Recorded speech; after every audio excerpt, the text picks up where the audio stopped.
right, hello and welcome to another episode of A Fresh Perspective with Jeff Charles, with me, your favorite conservatarian contrarian, Jeff Charles, where we prefer truth over narrative and principles over politics. You know, someday I'm going to have to do a video just on my slogan there, just to make sure that everybody knows what it means. But I digress. Anyway, I got another great guest for you today. Really good friend of mine, really good guy, and I'm looking forward to chopping it up with him. But before I get into everything, first, like, share, and subscribe. If you haven't already subscribed to my YouTube channel, you need to do that right now, right this very second. Do it. I'm watching you. Hit that subscribe button. Hit that notification bell. I have a series of awesome guests that I've been interviewing, and you don't want to miss it. Also, please like and share. That really helps me out a lot. And it only takes like 5 seconds to do all three. Clickety, clack, clack, clack. Like, share, subscribe. Boom! Also, want to remind you that LibertyNation.com is a proud sponsor of A Fresh Perspective with Jeff Charles. Check out LibertyNation.com for all of your conservatarian news. Original articles, analysis, videos, podcasts, Liberty Nation Radio, and their signature TV program, The Conservative Five, all on LibertyNation.com, where truth is making a comeback. Now, there's a lot of stuff going on in the news, but there's also a lot of political philosophy, ideology that's been discussed over the past few years, I'd say. And my guest is an expert on everything. But I would like to introduce my friend, my favorite colonizer. I'm definitely Hotep. I'm definitely an expert Mr. Chad Lemoine, and you can't get over that picture. On wrapping Jeff's arm. So I made this for you. Wait, you're supposed to be my white savior also. A fresh bandage. Bandage. A fresh bandage for Jeff Charles. I thought that said bondage. I was like, no. See, you got the. I'm going to assume we're talking about slavery. You're fixated on this colonization thing, so I'll switch my background back now. I had to do that while you had me down below. I bet. But no, I appreciate you're setting me up there. He's calling me an expert on everything. That's a bit much. Pretty much. That is insane. There's no way, no chance whatsoever. I am an idiot. I am just out here trying to learn with everyone else and trying to share what I learn as I learn it, and also like talking with people like you to try to get a better perspective myself, to get a fresh perspective, so to speak, so that I can improve my my understanding of the world around us. Well, I mean, you already do have a fresh perspective. Otherwise, I wouldn't have you on here. So before we get into everything, why don't you tell us a little bit about yourself? Like, who was Chad Lemoine, a.k.a. Hotep Nebuchadnezzar? Yeah, it's kind of a crazy name for a little goody two-shoes Catholic boy out of Louisiana. But that's kind of, I don't know, I guess the way that all of that stuff sort of ended up coalescing, and you see like the Aquarian Anarchy thing here, and then I've got Men of Order here, some different projects that I'm working on now. But really, like what I've done is I've started to just kind of open my eyes and sort of dig myself out of the matrix of a lot of the things that we are all kind of programmed with growing up. You know, as you go through the school system, there's a lot of indoctrination. A lot of people assume that everyone else is indoctrinated, but not themselves.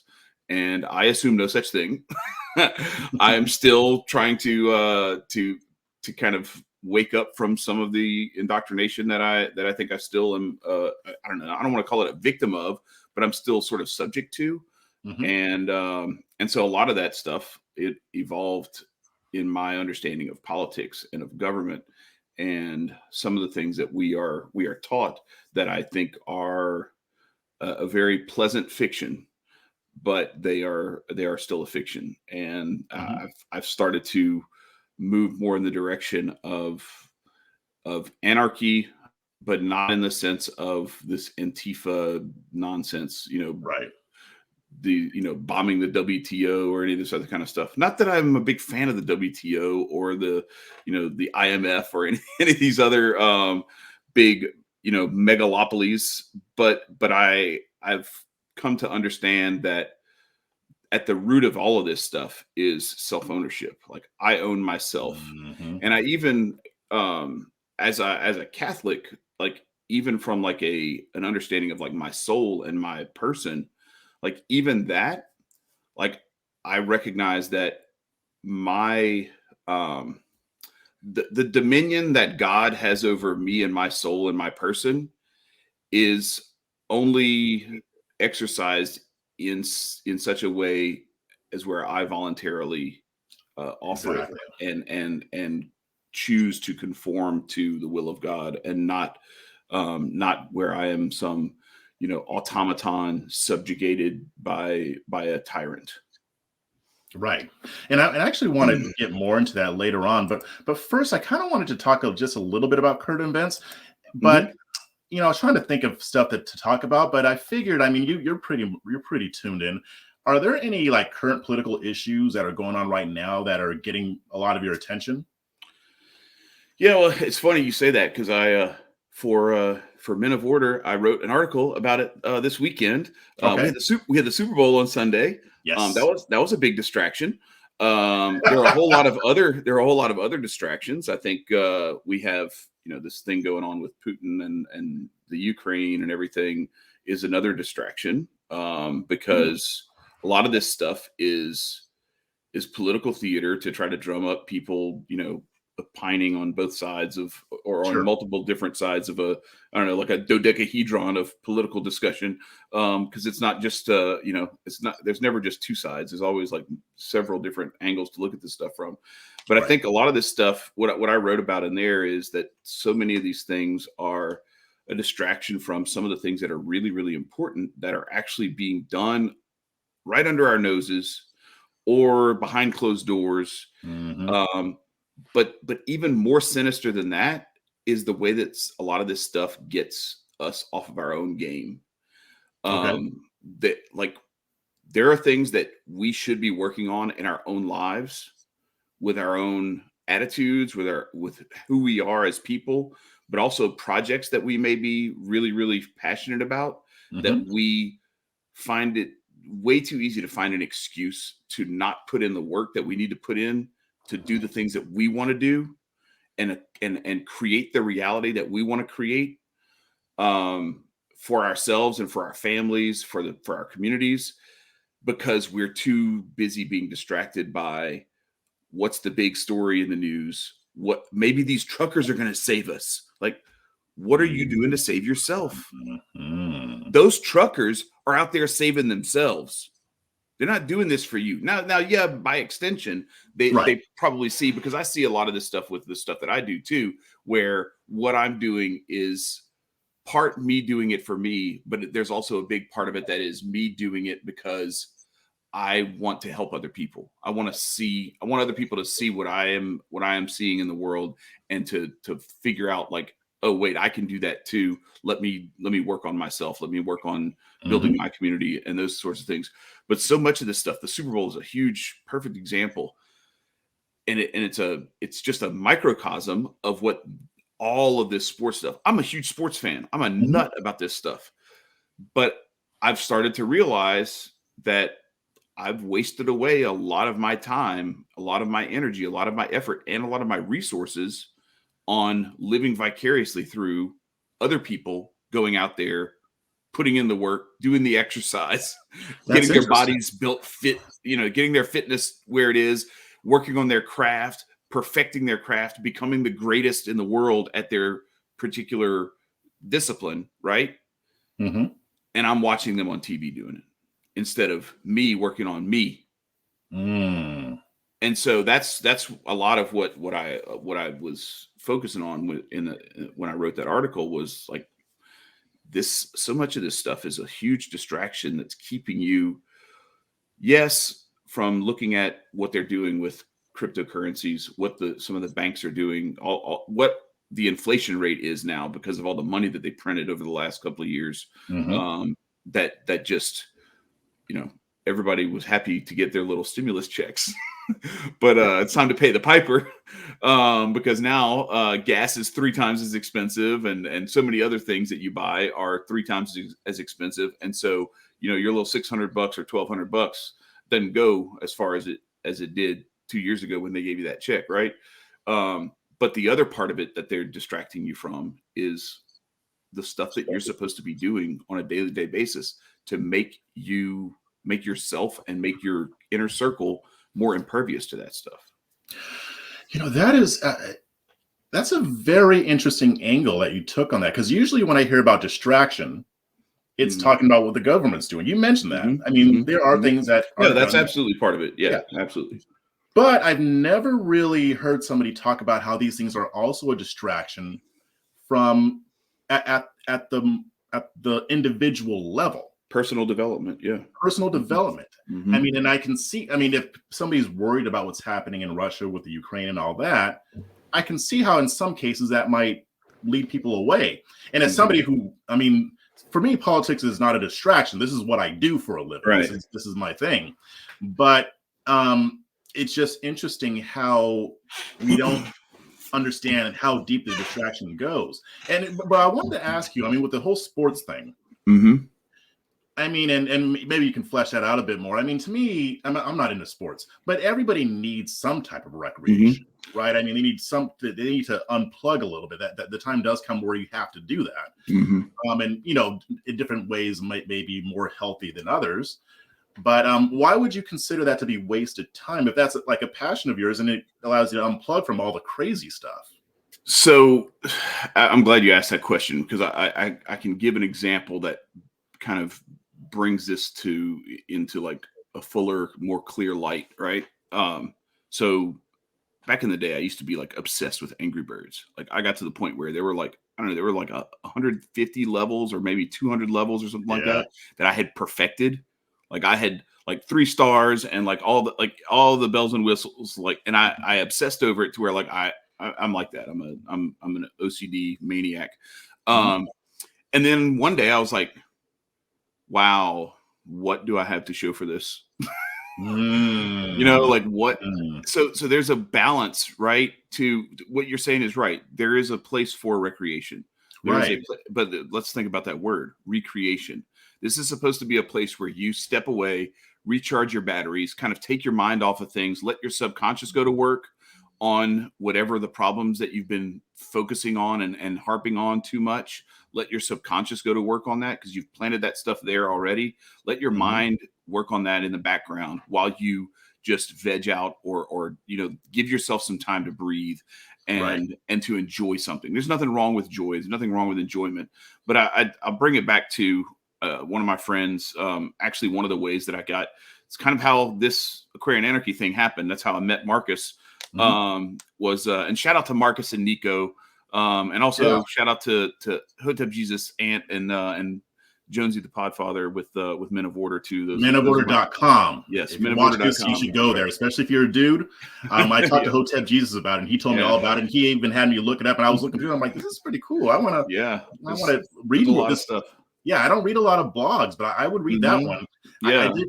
And I did tell him that I noticed that there was no Jeff Charles byline on that blog anywhere. But maybe that'll happen. That's I'll extend the invitation now if he didn't already. We would be more than happy to have you write some stuff for us. But no, so when my friend Adam Kokesh was running for president, he was running for president as a libertarian back in 2018 through 2020 for that cycle. He put out this tweet. This was like a couple of years ago, but it was really profound. It really hit me. He said, sports would be better if fewer people watched and more people played. And I thought about that, and I was like, because there's a lot of, and go back to Hotep Jesus, what's his biggest thing when there's somebody making some horrible take, they have their favorite sports team in their bio. You can't make this stuff your identity. Right. That's not you. You aren't the New York Jets. The New York Jets don't give a rat's ass about you. So you need to put that in the proper perspective. There's nothing wrong with being a fan, with enjoying it. And in a certain sense, just like when you watch a movie and you root for the protagonist, right? There's nothing wrong with having someone to root for so that you kind of get to go through that emotional roller coaster. It provides a little boost to the enjoyment, right? Just like if you're gambling on a game or something like that, that can boost the enjoyment or the frustration, right? The key is back to that Angry Birds example, not to have it so far out of balance that you're getting upset, you're getting frustrated, you're doing the level 8 times because you can't get it right, and you want to throw your phone because you messed something up and you were this close and you know you made a stupid mistake, and so you go back, you know what I mean, just stuff like that. So having things in their proper balance, where if it's the sort of thing that allows you to kind of exhale and blow off some steam, cool. If it's the sort of thing that is actually becoming a problem and is keeping you from the stuff that helps in your own personal development, then it's a problem. Back to recreation, right? Recreation. The point of recreation is it's supposed to be that moment where you're like taking a break to sharpen your axe. There's this old parable of the two men, they're cutting down, the lumberjacks, they're cutting down trees, and they're in a race to see who can pile up the whatever amount of lumber the fastest. And this one, he keeps seeing his opponent, his competition, sitting down and resting, and he's like, I'm gonna smoke this guy, and he's just banging away, wearing himself out. Looks over there a few hours later, this guy's got like 3 times as much wood as him, because when he's sitting down and he thinks he's actually resting, yeah, but he's also sharpening his axe. Meanwhile, homeboy over here is beating a dull axe into the tree over and over again. So you have to have that recreation, that stepping away that allows you to kind of clear the clutter for a minute, and then you get back to the task at hand, re-energized and recreated, right? But what you can't have it do is become a thing that drains your battery. It can't be the sort of thing that is taking you sapping so much of your energy, but also taking so much of your focus away that while you're doing the task at hand, you're worried about Angry Birds, and then you're stepping away and you're like, let me go back and win that level, So I've seen people blow huge sums of money on, following their favorite team all over the country and all that kind of stuff.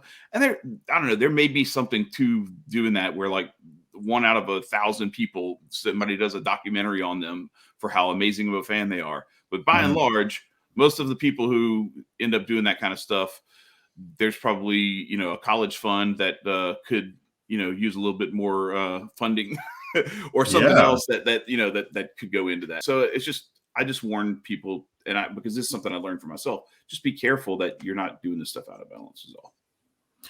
Yeah. I mean, and I kind of struggle with that myself. I mean, especially since I do work a lot, and and I'm the type, especially since I'm doing my own thing right now. I don't work for a traditional business model. It's like, if I'm not working, I feel like this stress, even though I know I need to take myself away from it. Not just because I should take time to rest, but also because politics is ugly. And living in this world, if you don't take a break from it, you can easily get mentally burned out. You can get bitter. You can get angry. It's just you can't be in that level of toxicity for a sustained amount of time without taking a step back, even if that is your livelihood. And I've been I'm still learning that lesson, but it's like, it's like the choice between, or the struggle between, okay, maybe I need to chill out and play some PS4 or do something else. I'm like, I should be working. Like that's money that I'm not making. Right. And I'm like, but the way I've done it, this might work for other people, is I'm training my brain, and I haven't done this perfectly yet, but I'm training my brain to see, to understand that if I burn out, I actually lose more money in the long run. Because I will get to a place that X example, exactly, because I get to a point to where I don't want to write. I get writer's block. I make my money from writing. So find yourself staring blankly at the screen for like, I haven't done anything in 45 minutes, but I'm still staring at the same screen. Yeah, and it's not so much that I can't find stuff to write about. I just don't want to. Yeah, like I can't muster up the will to put words on the screen, and that'll knock me out for it. Basically, it'll be to where my body forces me to stop. But then when I do that, I end up taking more of a break than I'd like to. But if I do it and I'm controlling it, and I'm reinforcing the idea that, like I've been training my brain to say health is wealth. If I'm not healthy, I ain't gonna be wealthy. I'm not gonna make any money because I'm gonna be out of it. I mean, I had COVID. That knocked me out So I'm trying to make up for what I lost. But if I don't have COVID and it's just mental, then I have a lot more control over that. Mm-hmm. So I think that you always have to find the balance. Mm-hmm. And it's not easy to do. And I don't want to be part of the distraction. But at the same time, I mean, politics is going to be there whether I'm there or not. And self-ownership. You choose whether or not you allow yourself to be distracted. Mm-hmm. So Mm-hmm.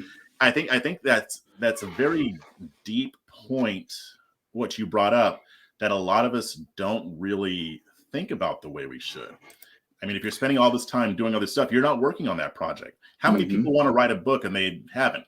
I mean, I'm trying to write a book right now, and I'm just getting back on track with it, and I'm determined now. But before, I'm like, all these people are writing all these books. I'm like, I am like twice the writer these people are, but they actually did the work. So I have to figure out how to get in. You know, it's an entire process. You're not going to get anything if you don't work for it. Like I'm not going to get the rewards of having written a book if I don't write a book. So yeah, and politics is a distraction, yes, but also because of what it represents and what it actually does, because there are some of these things that do impact people. And so it's important for people like you and myself and Marcus and Nico, like what we do with our project with Aquarian Anarchy, is to allow people to see from the perspective that we're coming from, because where we're coming from is not playing into that grifting duopoly of, let's just make it about whatever you see on Fox News or MSNBC or ABC or CBS or what, CNN, whatever. It's no, look, we have to get into like, what's the story behind the story behind the story, and how does this impact you? And like, what do you need to be made aware of so that you don't fall into some of these traps that are being set for you? And so that's why I think it's important what you do, because I think that's a lot of what the purpose that you're serving is. You're kind of like putting these little flags out where the traps are. Don't step here. Don't step here. There's landmines here, Yeah. So there is definitely a necessity for that, because the fact of the matter is people pay attention to politics.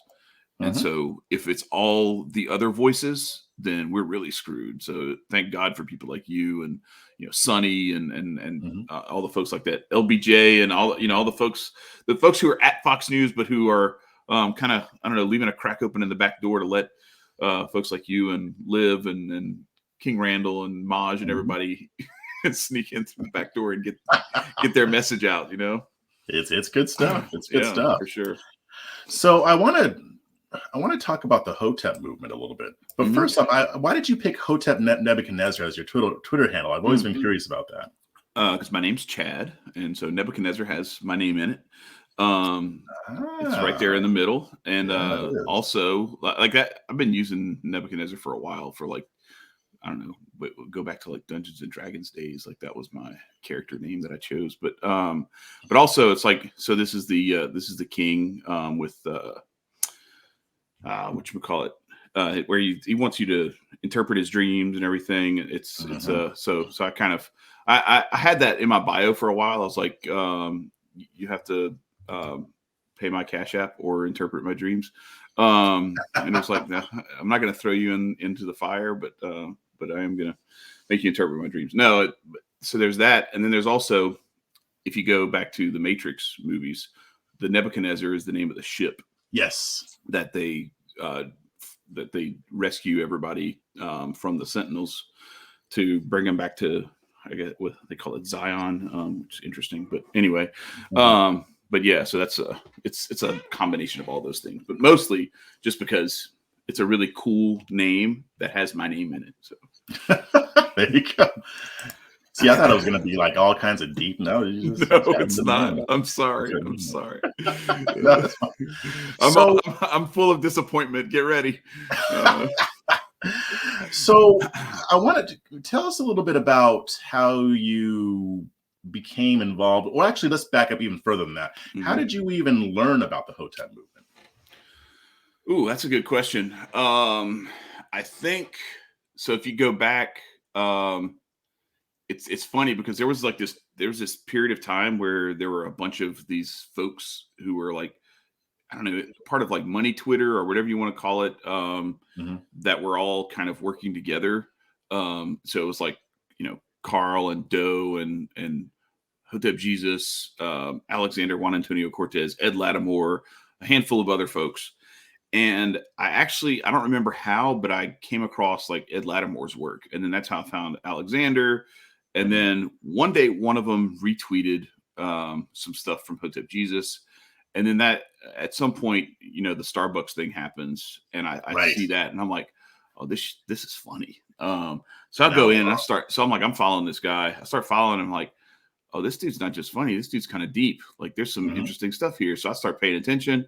Then Hotep's Been Told You starts like in the summer of 2018. And at that point I had bought Brian's book, the Dominate Twitter. Well, I guess at that point I don't even remember what it was called, but it was something else.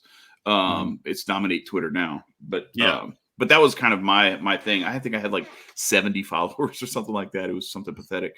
I just used Twitter as that was my news curation platform where it was like, I don't have to be friends with these people. I just follow who I want to follow. I don't have to worry about my people who I've never talked to since high school.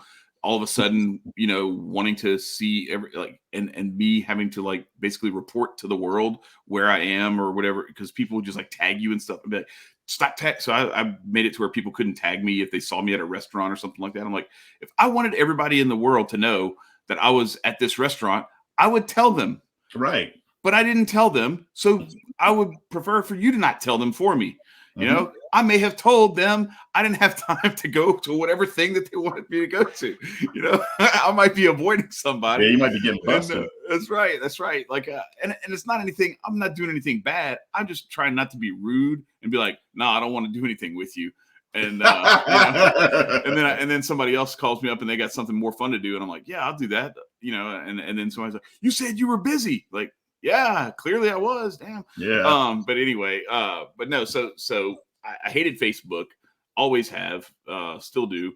And Twitter just was like a really cool place to start, pulling in news information. I could just follow who I wanted to follow.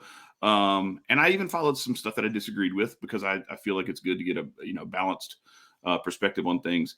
But I wanted to start to see if I could grow that. And that's how I met Maj. That's how I met Adam. It's kind of weird. Like I just started like, hitting people up and they were like answering and shit. And so I was like, okay, all right. And so at some point in there, Brian had tweeted out something about Joe Hart where he was like, a white man bought my book. I spent an hour on the phone with him, something like that. He said something like, it was crazy. Like I feel bad almost saying this, but I'll say it because it's the tweet is there. But he's like, it's not that I'm not trying to help black people. He's like, they just won't hit me up or something like that. And so I was like, well, look, I'm as white as they come. But it would be really cool because I had a deep respect for his marketing knowledge and also like his business acumen. And so I was like, look, if I can get a 1 hour phone call with you, that would be amazing. And so it just so happened, like I put something out there where I was like, hey, look, it would be really cool if you guys chopped up Hotep's Been Told You into like clips, so that if there was just a moment, you could just share the clip with somebody. Right. Like, check this out. What these guys said. This is a really cool perspective. Yada yada. And he was like, that's a great idea. Who's going to do the clips? And I was like, I'll do them.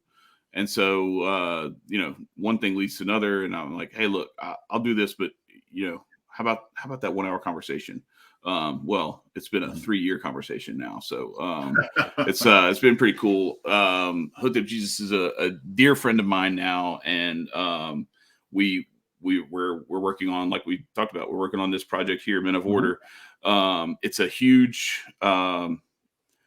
opportunity for not just myself, but for a whole bunch of other folks, people we have writing for us and everything like that, to really kind of remake in a certain way media.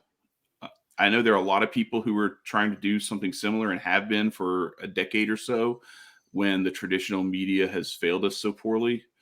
But but even as that has evolved and people have moved away from the old rag newspapers that have become just propaganda machines, that and like, so like newspapers and then like your traditional television media, there's a ton of distrust for that stuff. But now, even with whether it's YouTube or some of these other sites, Twitter, Facebook, Instagram, you're under attack, and you have to be really careful. You have to speak in code to be able to get certain messages out to people. Right. I feel like we're like some sort of World War II behind enemy lines, where we're like sending out like weird, like the chair is against the wall, and somebody has to figure out what the hell that means. You know, you got to get a decoder just to be able to figure out what some of this stuff means. We were talking about, so I'm not going to say the actual word, but there's this school that just had a settlement with somebody. And so the name I came up with it to use with it is Dusty Claw. So anyway, because if you say that other word, the algorithm comes for you. And we witnessed this. Uncle Hotep was doing a live stream, and somebody put something in the chat. He said it out loud. All of a sudden, here come the bots, and they're like posting like porn spam and all this other kind of stuff in the chat and everything. And it's just like, you just say the word, so some of these words, and it's like they're trying to like, all right, well, we won't shadow ban him, we won't delete his channel, but we'll just like send some of this other stuff. And I don't know, like maybe it's just a coincidence, maybe. But you have to be careful. Yeah. You got to come up with code words. So Dusty Claw is now the name of that school. RIP to those people. But that anyway, it was that kind of stuff that made us say, "Oh, okay, I get it now." Okay, yeah, you get it now, right? Yeah. So yeah, I'm not going to say the real one because I don't want your channel to get attacked. Yeah. But anyway, we need another outlet.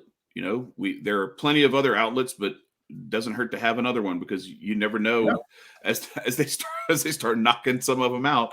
You know, you just have to kind of keep moving to a new outpost. You know, so that's kind of what we wanted to do. But the biggest part of it was that we wanted to, and this is a big part of what Brian does with his Unbreakable Rules of Masculinity book, and so much of the other work that he's done with like Rollo Tomasi and things like that, is men, especially like, you know, young men who want to be leaders and fathers and breadwinners, are like really, really under attack.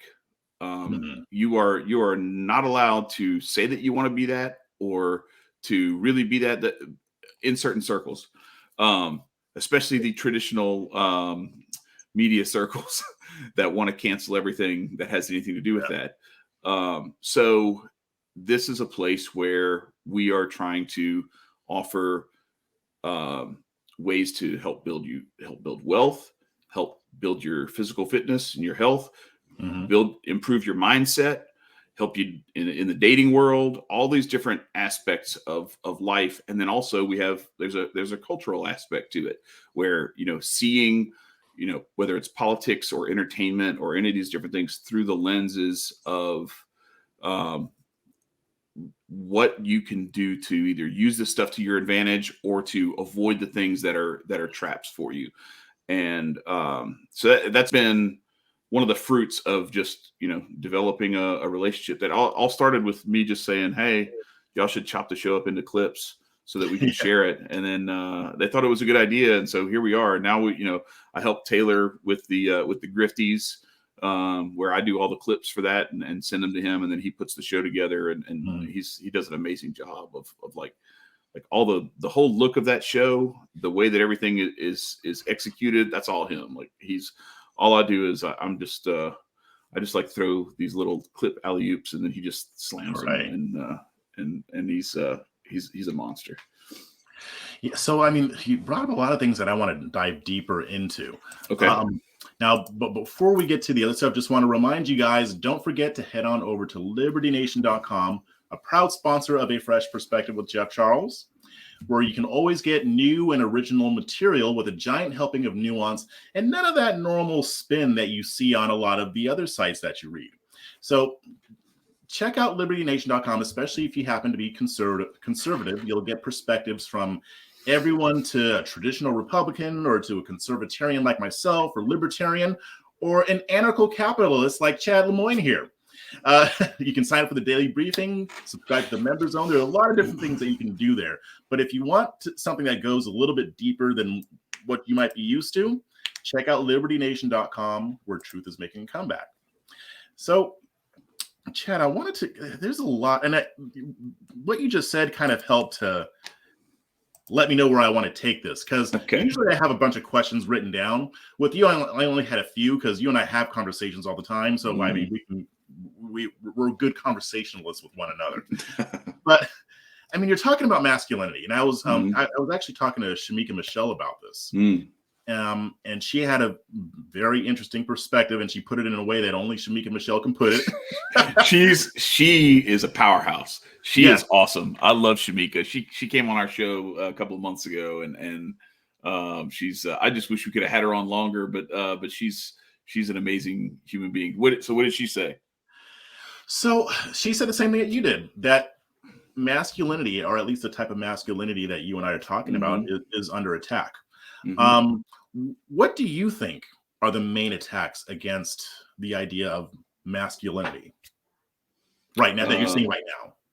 Primarily, like first and foremost, I go back to that.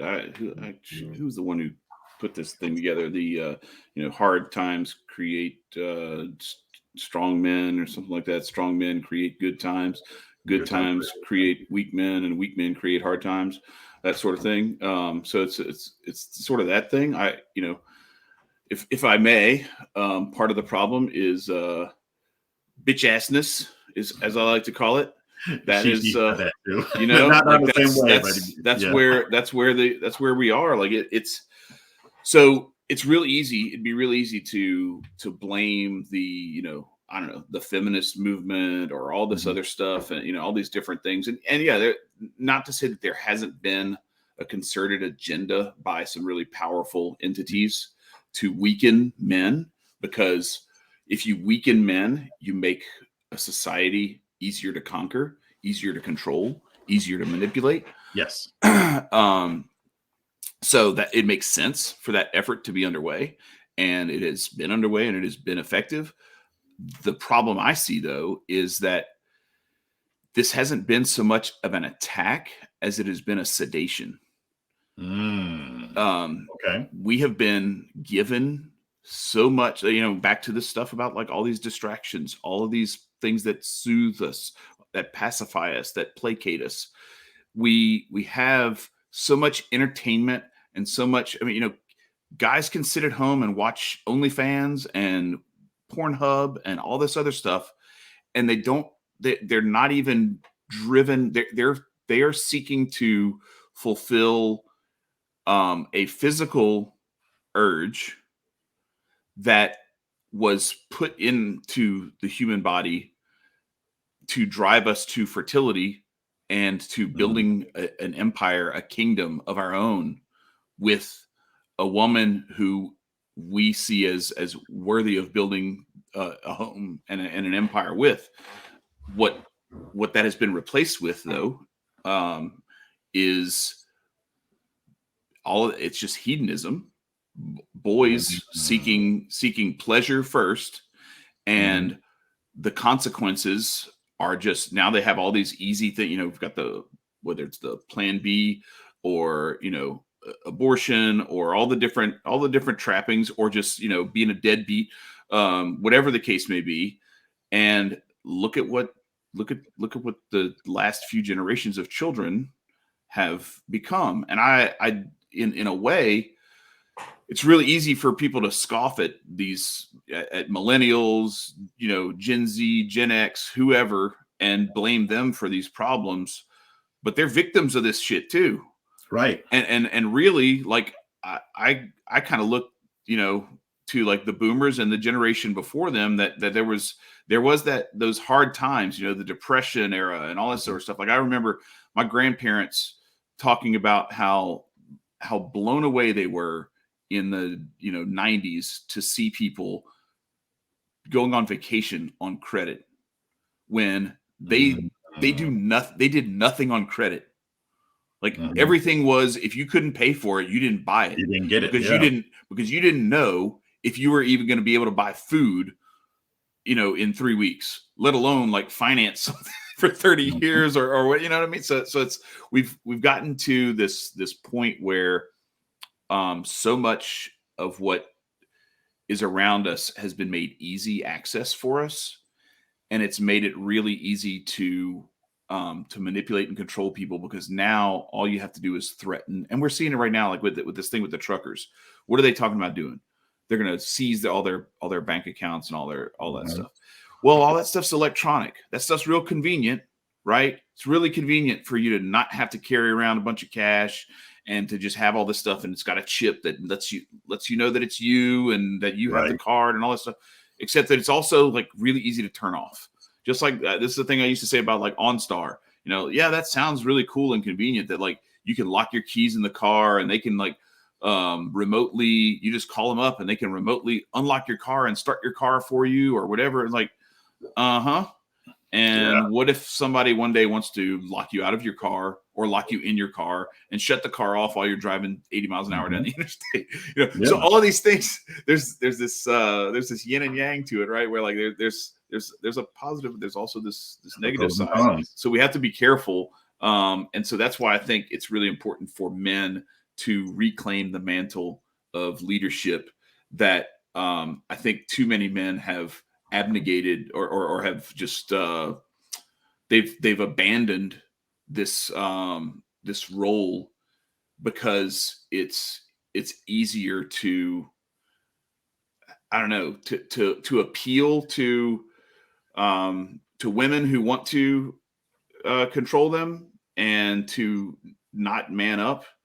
And you can find a really, really strong woman, but a woman who also recognizes that, like, if somebody's trying to break into the house and you're hiding behind her, she should be scared shitless, because there's no way I'm hiding behind my wife.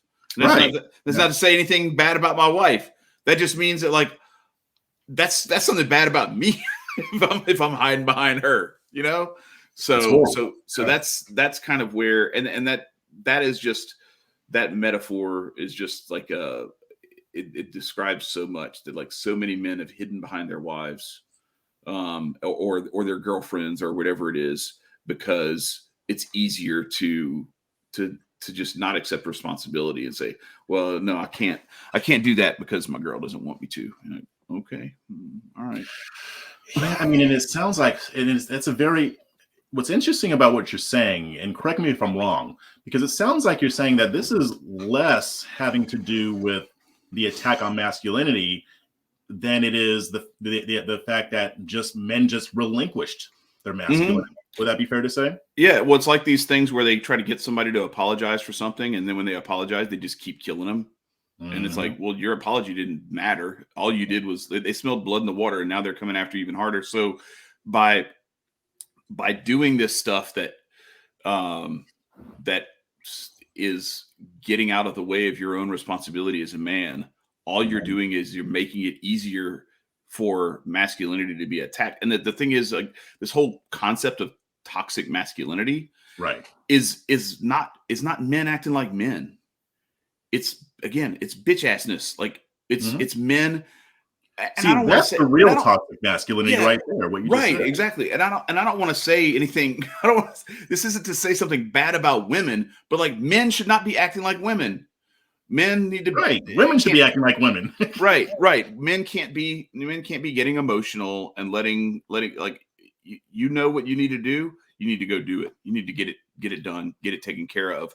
And your feelings can wait until after the task is done. So let me ask you this, because one of the things that Shamika brought up is the idea of an effeminate male. Mm-hmm. But she wasn't necessarily always talking about like a man who likes to wear a dress or whatever. Mm-hmm. Or, a man who likes to watch chick flicks.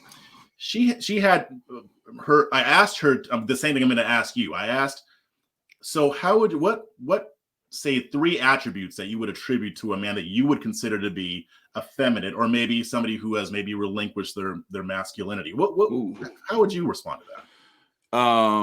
Like emotional outbursts, that sort of thing, where you kind of lose your cool and let your because that's how you get taken off your square, right? Like you know where you need to be, you know what you need to be doing, and you let this other bullshit get in the way, and then it gets you off your game, and so now you're fighting some battle you didn't need to be fighting, because instead of, and it's funny. So I know you had said something about the stuff that I'm doing every morning, and so this, if you don't mind, I'll just kind of introduce that here. Yeah. So a lot of it, and especially like the last few days, has been dealing with attachment. And for people, so I can give a little brief intro to what we're talking about here. I do this. There's this book that my brother gave this to me, like I think it was 2003, and I've been going through it. I haven't gone through it every single year from cover to cover, but I am this year. What's it called? It's called Divine Intimacy. Okay, Divine Intimacy. I'm sorry. My bad. I do it every morning. I forgot to say it today, but anyway, yeah, it's called Divine Intimacy, and what it's talking about is like an intimate union with God. Like it's that divine intimacy, like a close, deep, intimate relationship with God, and to the point of about attachment. And so what it does, it's a daily meditation going through like scripturally and through, like, I'm Catholic, so like going through like the Catholic liturgical calendar from start to finish, starting with the first Sunday of Advent and going all the way through. Is this something that a Protestant can do too, or is it mainly tailored to? Yeah, it could, but I'm just going to tell you, like, fair warning, there's going to be some stuff in there that you're gonna be like, what is this, or like, I don't agree with that, because it's, it's very Catholic centric. So I'm not okay. That's fine. But yeah, absolutely, like it's and really what I've done with the way that I have approached this, because I know I'm putting this little video out on Twitter. I have actually like taken the meditation, because it's 3 pages. It takes me about 10 minutes to go through. It's a lot. It's very, it's some very flowery language for, an era gone by that we don't talk like that or write like that anymore. I wish we did. I wish we did. Like C.S. Lewis and Tolkien. Yeah, and even deeper, like it. But anyway, yeah, it's some of these saints, and like just folks who philosophers and whatnot. They write with some very deep language, but it's like centuries old. So anyway, it goes through every day with a different meditation. But what I've been doing is I have been kind of taking from that and saying, okay, like I'm not going to completely extract the Catholicity out of it and make it, and generic, make it more generic. But what I'm going to do is I'm going to make it to where it can appeal to and be as meaningful and as fruitful for as many people as possible, right? Okay. So that's kind of the approach that I take. Well, this idea of attachment, what is described there is, and I'll just kind of go through. So I had the one from today speaks about, and you have a whole thread of these on Twitter. I want to make sure people know. So if you want to see it, then go to Chad's Twitter, and then you'll be able to see all the different, because you've done like 50 million of these so far. It's 81. Yeah, today was day 81. So it says, "Show me, O Lord, the narrow path that leads to true life, to union with you." And then it says, I'm trying to see where. Okay, so if, for example, you're unwilling to combat and overcome your pride, which has been offended, and you are impatient or cross with someone, it is evident that you prefer to act for the satisfaction of self rather than to please God, for God loves virtue and not defects. So this idea of attachment is centered around this concept of, and back to this thing about masculinity, it's the same thing. Like, you are supposed to be going directly up the mountain to God.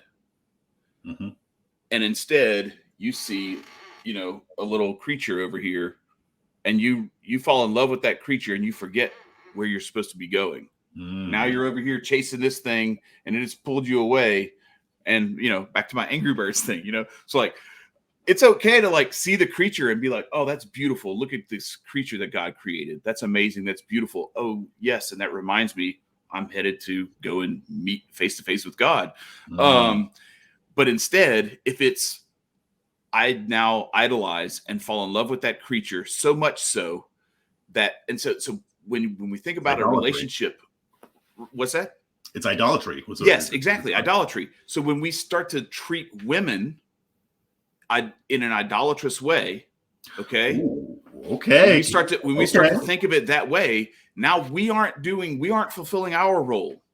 We're living through making sure that we get that woman, making sure that we keep that woman. Right. And we're not living for God anymore. We're living for the sexual pleasure, the relationship, trophy wife, eye candy that we can bring to parties and that sort of stuff. We're living for that stuff. There's so much.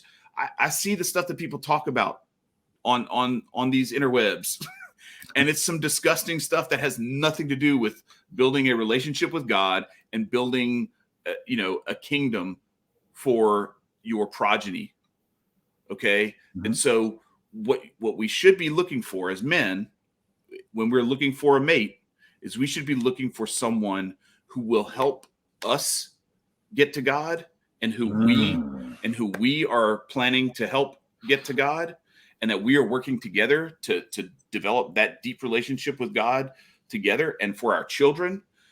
And if that's what we're looking for, I heard this very well said one time, and this is by I think is a Baptist minister out of Dallas or whatever. He said, what you need to do is you need to just point yourself in the direction you're supposed to be going and go as hard and as fast as you can in that direction, and the right person will end up beside you.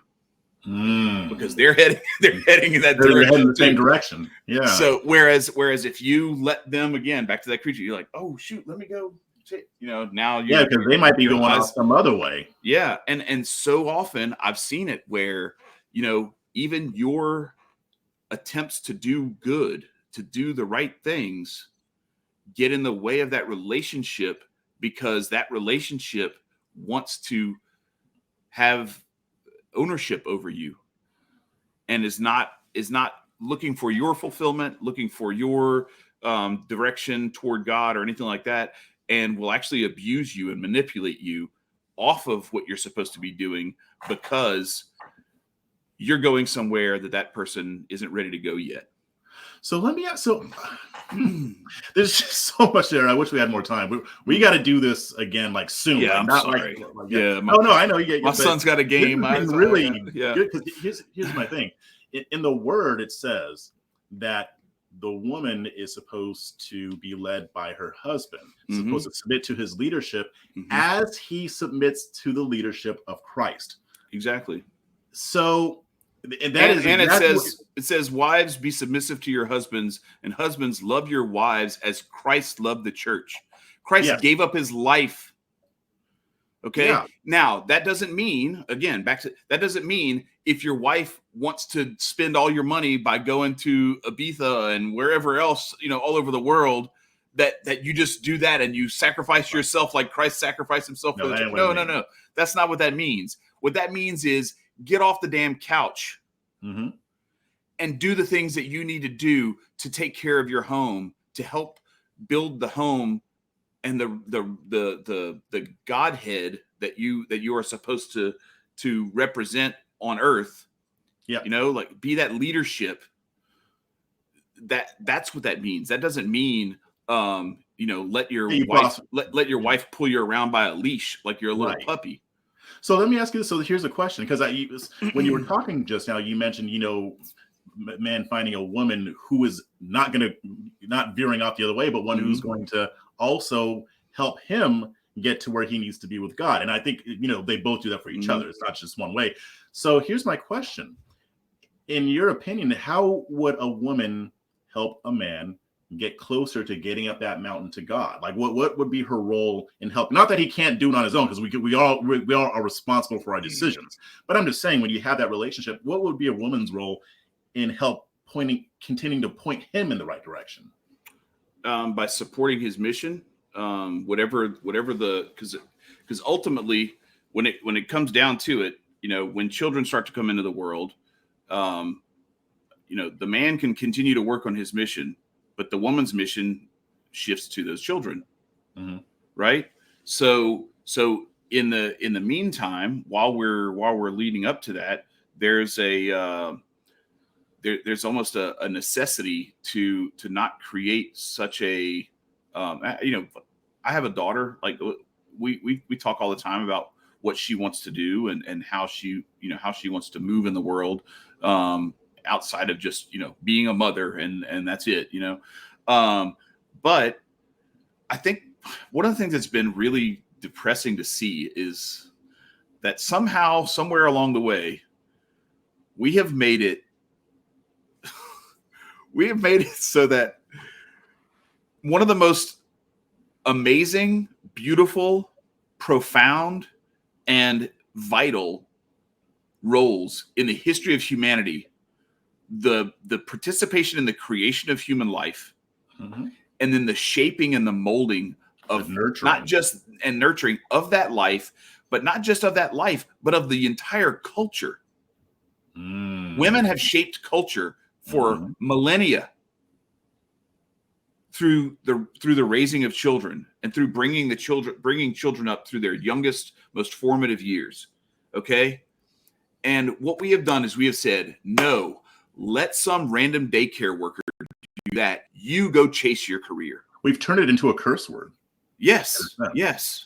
Like it is really bad for a woman to focus on that. Mm-hmm. It's really, it's very harrowing. It's not going to end well. It's already not ending well. And I think that one of the things, so like, yeah, preparing a home that can house a family, that can take care of a family. By the way, they left. So I might have a little bit more time than I thought, because I thought I was bringing them. Say it again. You froze up a little bit. Oh yeah. So my wife and the boys, they left to go to the game. So like they're on their way. They're going to be there in plenty of time. So I have a little bit more time. I just have to be there before the game starts. So okay. I got a little bit more time than I thought I did. Cool. But anyway, back to that point. Where were we? If you asked the question about what a man should be looking for in a woman, in that, like what should he be looking for her to do, as far as him seeking God? Yeah, so there's I really think it's very important for, especially if you're just starting to date or anything like that. This is something that I've talked to my boys about. The first thing is, like, you don't even need to be like paying attention to that stuff for the most part until you've taken care of your stuff. Mm-hmm. You build yourself, and you're going to attract the kind of women who like what you have built. And you chasing after stuff is just, you're going to get caught in a trap. So largely for a teenage boy, women are a distraction. And so I try to keep them from falling into that. But the other part, veering off on that road. Exactly, because they're really good athletes. They both play basketball. They're really good students. They do really well. They're intelligent and everything, and they have a lot going for them. All three of my kids. My daughter was a gymnast for a while. She stopped when she got into high school, but all really good athletes and really good students. Very, like, I don't even have to bother with their stuff. Like, every now and then I might have to be like, hey, what's up with this? You need to do better. But for the most part, it's straight A's, and I don't even really have to deal with them. I'm blessed in that regard. I think a lot of that comes from their mom, because I was a terrible student. She was an excellent student. So I can't claim any of that myself.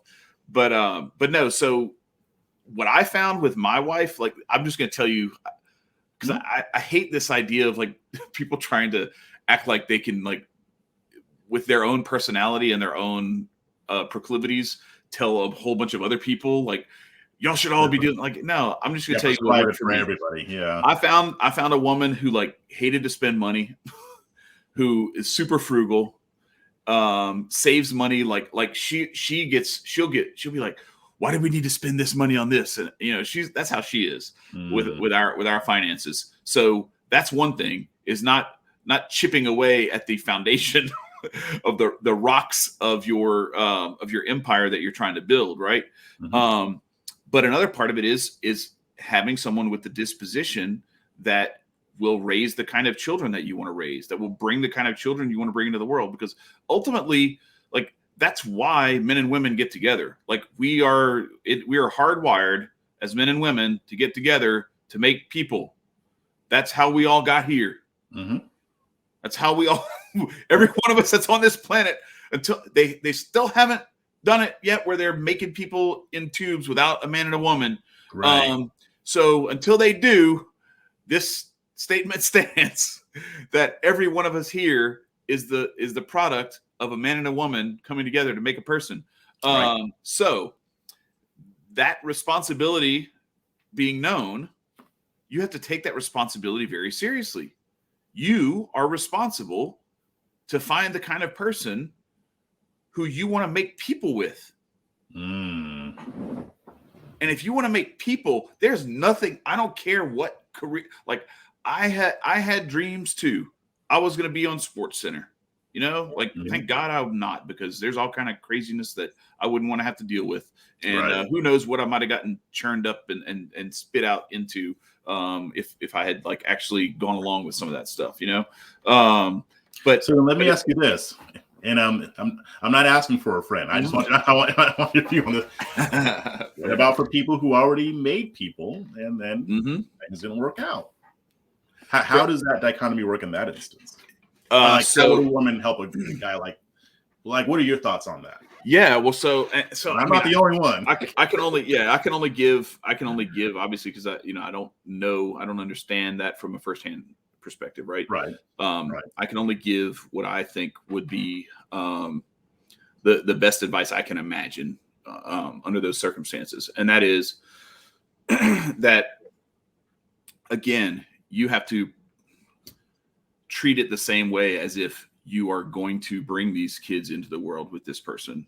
That you want to find someone who is not going to undermine what you are trying to do with your own children. You have to find someone. You have to find someone who will support you in what your design is for your children, and also you have to you want someone who like can get along with kids, who isn't going to hate your kids and like think they're annoying and that they're taking time away from the time that y'all get to spend together and all this sort of stuff, right? So it's those considerations. But then on the flip side of that, how do you present yourself to someone who already has kids? And it's basically be the answer to those questions I just asked. Like how well are you going to support the biological parent's mission for those kids? And one thing I will say, talking to Shamika about that, I thought it was beautiful the way that she describes her relationship with her ex. Yeah, and the way that they co-parent those kids, because the fact that they are completely, they're completely down with like these kids are our main focus when it comes to how we interact with each other. Like, it doesn't matter whatever kind of beef we might have had or anything like that. None of that matters. All that stuff gets put aside and we focus on the kids, because I think too often I've seen this so much, because like, look, divorce runs rampant in the world, but especially in the country. Yes. My parents almost got divorced, and then they got back together, and now they do ministry all over the world where they help married couples get back together who are either considered or already divorced. That's awesome. They help them either stay together or get back together. And so it's a beautiful thing. It's called retrouvaille. It means rediscovery in French, but it's like getting back to like the roots of how you fell in love with each other and why you found whatever you found in each other, and trying to rediscover that. But I think it's important to, if you aren't in that sort of situation where you can get back with the other person and it's just not going to work, then you need to find a way to put that stuff aside so that unlike so many of these other situations where the kids become like a tool or a political football, so to speak, between the parents, where they use the kid as a way to get back at each other. And the kid is just sitting there caught in the crossfire. It doesn't understand. And it's also like if you think about it, what Shamika describes is very integrating for that child. That child gets to see, okay, these people, I'm half each of these two people. Right. They created and they still like they can still coexist. So I can still coexist with myself. I've seen the opposite in my own family. I'm not gonna get into, but anyway, I've seen what looks like the psychological disintegration of my nieces because of the opposite of that, where there's like this difficulty getting along, or there's like some bad blood, some beef, or there's just some weird family dynamics that make it to where, you know, one family moved on and they have another family now, and the other family had another family, and she was the only one that didn't belong to either one of those completely, and was just kind of like, I don't know. It's like, it was really interesting to watch and see like how that dynamic played out with like what she thought of herself, who she thinks she is, you know? And so I just think so that's why I'm glad you asked that question, because it actually brings us back to the primary question, which is when you haven't gotten there yet, do everything that you can to not end up there, right? Because I don't think anybody would be like, you know what? The way I would design this is I would find somebody, I would make people with them, and then I would break up. That's not the design that anybody sets out for, right? You know, it's funny that you mentioned that, because I mean, I don't normally listen to Twitter Spaces just because I don't normally have the time, or I'm usually doing something when they're on, but I've been listening to a few when I can. And I'm seeing these young men and women talking about how they want to do it right. I mean, they maybe came from broken homes. They see how their parents and grandparents did it, and they don't want to make the same mistake. So I'm seeing these young men saying, you know, I want to marry my wife, I want to have kids with her, and I want to stay together. And I'm seeing young women saying that too. And I haven't really chimed in much because I actually don't really, this isn't really my wheelhouse, but I've been talking about it more just because it's just become more prevalent. You know, and I kind of wanted to tell them, you know, probably the most important part of this is making sure you choose the right person. Because if you don't, that's why that metaphor is so apropos. I just kind of like made it up as I was going, but I think it's because I've been reading that book. The inspiration is coming from that. But like, you're going up this mountain, and it's the making people and bringing, you know, thy kingdom come, the kingdom of God here on earth, and you're chasing ass this way. You know what I mean? Like or you're chasing glitz and glamour, or, you know, nightlife and partying and whatever or you're chasing somebody who sounds like they would be a good partner on that journey, but they're really not. Right. Maybe that woman wants to get up to God, but maybe it's just not the right partner for you, because that can be just as destructive. And I'm gonna drop a neutron bomb on the whole thing now by saying, like, something that would not have been even close to this 2 centuries ago, but apparently it is now. I definitely think that you should avoid having sex until you're married. That's a crazy thing to say, right? Look, I told you way back when, I'm like a conservative in here, but I'm an anarchist up here, and so like, I think that there's so many of these systems that kind of push us and steer us in these directions, and they're all totally okay with broken families and broken homes, and the family court system is one of them. So that's why that's part of the reason why I'm an anarchist. But I'm also very conservative in here, and that's, to that point, I think that a relationship, when you're talking about a relationship, between a man and a woman, where the design is to make people, when you short circuit a relationship too early, into the people making act. And now, if you happen to make a person, then you're really putting yourself in a pickle, because you if you weren't ready for that, you better be. But if you do all the things that people do to avoid that, what you're doing is you're acting something out with your body that's not true. You are acting out the lifelong commitment of making people and raising those people, but you're denying that. You're putting a block at the door, and what that does to your relationship, I don't think anybody could make the argument is like healthy for that relationship long term. I'm going to be 25 years married in June, and my wife and I we waited until we were married. And I'm not saying that that's like the reason or anything like that, but it certainly didn't hurt. It certainly didn't hurt. Definitely.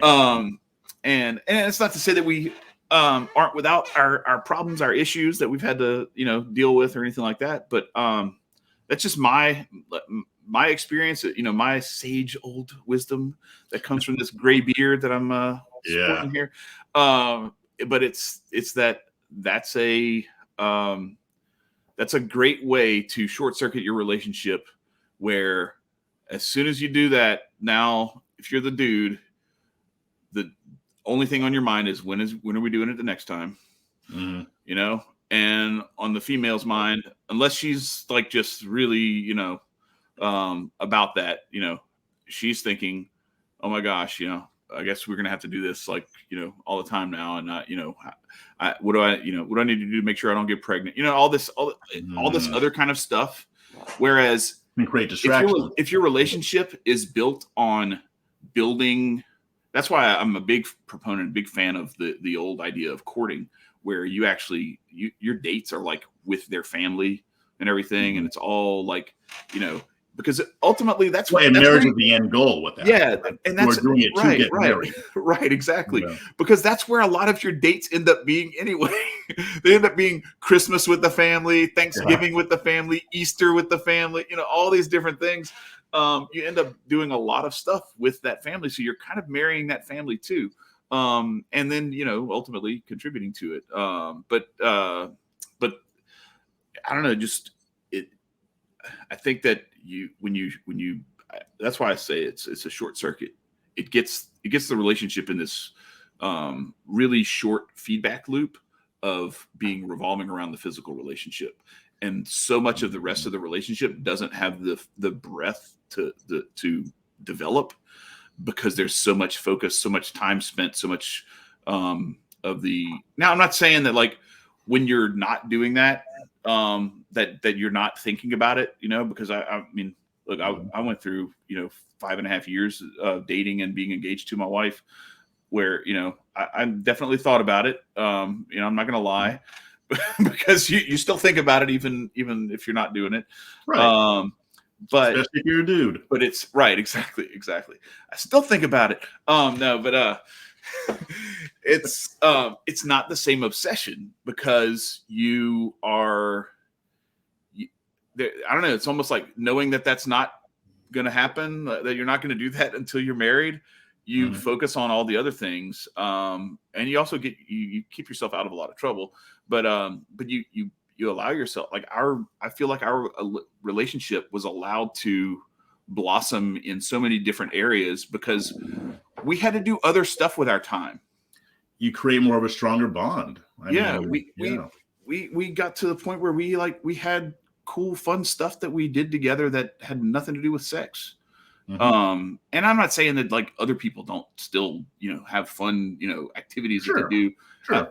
But you gotta have. You don't have that as much hours of time that you spend having sex. That you don't. Anyway, it's so. I know that's not where we had planned on this conversation going, but that's where it went. I kind of planned to let it ride. I mean, like I said, I didn't prepare as much because you and I already have a rapport. Like I feel like I don't need to do that with you. So yeah. Fair enough. Yeah. But yeah, I mean, we got to do this again because there's so much more I want to sure. delve into with you. Because I think like it's good for me too, because like when I'm talking about this stuff with another guy who we have similar values, similar religious values, I think these conversations are important, not just for me and you, but for people who might be listening too. So I think this is great. We got to do this again, definitely. Yeah, this was fun. Fun for sure. So why don't you tell everybody where they can find you? So you can find me at Chad L is my name on Twitter. And then menoforder.com is where you can find this website here. And then aquariananarchy.com is where you can find this one. And I think in both cases, it's the YouTube channels are under the same name. So it's, YouTube/Men of Order or YouTube/Aquarian Anarchy. I kind of feel bad, like we didn't talk enough about Anarchy, but essentially, I'll give it this. Marcus came up with a brilliant way of describing it, and I love him. That dude is like he's one of, if not my best friend at this point. We've known each other for 4 years now, and it's been an amazing ride. An awesome guy. He's a great dude and super knowledgeable. Like and I love Nico too. I just haven't known Nico as long. And Marcus and I are old, so like we have a lot more in common. Nico's half our age, but his future is amazingly bright. But no, Marcus, he is a very sharp guy. He is. He's got this wisdom. It kind of reminds me of my son. My oldest son has, like, ever since he was little, he just had these like profound insights about stuff, and that's how Nico is too. Like, anyway, but so what I was saying, that Marcus, the way that Marcus described it is that you have monarchs, you have oligarchs, and the arch is the ruler, right? So monarch, oligarch. Anyway, and we consider ourselves anarchs, which is we rule ourselves, we own ourselves, and I think that's a lot of this stuff gets like these weird. And you said I was an anarcho-capitalist. I actually kind of don't like the term capitalist because it's so charged with, like, first of all, socialists came up with it, and so I kind of don't like to use their vocabulary to define myself, but I think of it more just like we own ourselves. If you don't believe anybody else owns you, and you own yourself, then you're an anarch too. But it's time for you to start acting like it. That's the thing. Stop bending the knee for all these psychopaths out there.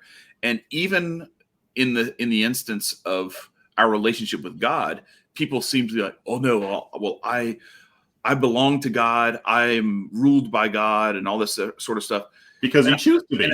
Right. And that's the difference is that there's a really good, another friend of ours, he came on our show a while back, and he and I have been kind of texting back and forth in the background, but formerly Vin Armani, now Cyprian, he's going through a journey.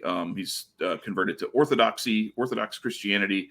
Okay. And I'm kind of, I don't know, in a weird way, sort of headed in that path as well. But I'm going a little slower maybe than he was. But anyway, something else we got to talk about. his priest, Father Turbo, a brilliant, amazing man, just awesome dude. He described it like this. He said, God is powerless before us. And what he means is God makes himself powerless before us. Right. Because God says, I will not force myself on you. You have to choose to invite me in. And so in that sense, what God does is, and this is the same way that, like, it's very well mirrored in like the sexual relationship, where as a man, it's not okay to force yourself onto another woman.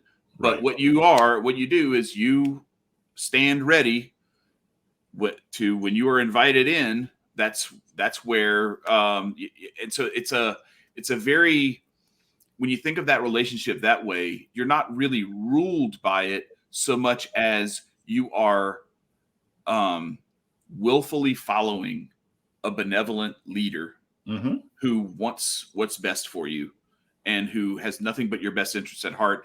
And the only thing that's frustrating is that we're too stupid to stop chasing that thing over there. Yeah. So we keep being distracted from our mission, and so like from that standpoint, like even self-ownership extends to that, where God gives us this amazing free will and self-ownership so that we can return the gift that he has given us and give that gift back to him and say, I place myself at your mercy and at your will. But at no point does he say, listen, you are going to love me and that's it. You know, it's like, look, love me or don't love me. You get to choose. But being disconnected from me ain't nearly as fun as being connected to me. So. Right. That's true. We got to delve more into this too. But sure. But yeah, I appreciate you joining the program. I know you got to get to the game, but I definitely appreciate you coming on, and then I'll be hitting you up again soon. Yeah, for sure. Thank you, Jeff. Thank you.